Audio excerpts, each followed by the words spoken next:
Hani en güzelindim, çocukluk hikayendim. Yıllar önce severken bugün mazinde miydim? Hani en güzelindim,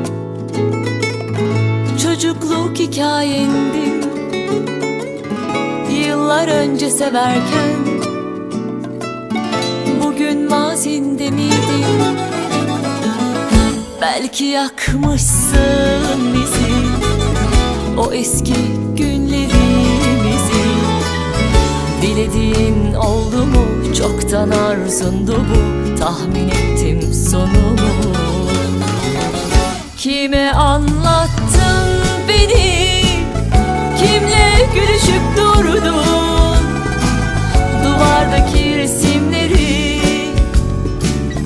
hangi sandığa koydun? Kime anlattın beni, kimle gülüşüp durdun? Duvardaki gülüşleri hangi sandığa koydun?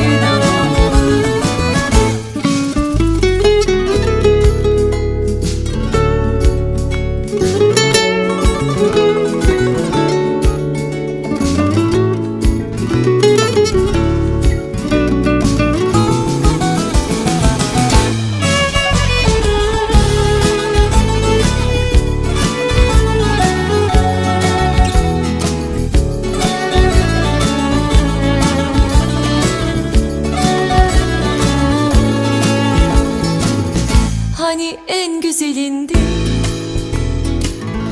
çocukluk hikayendim. Yıllar önce severken bugün mazinde miydim? Belki yakmışsın bizi, o eski günlerimizi. Dilediğin oldu mu? Çoktan arzundu bu, tahmin ettim sonumu.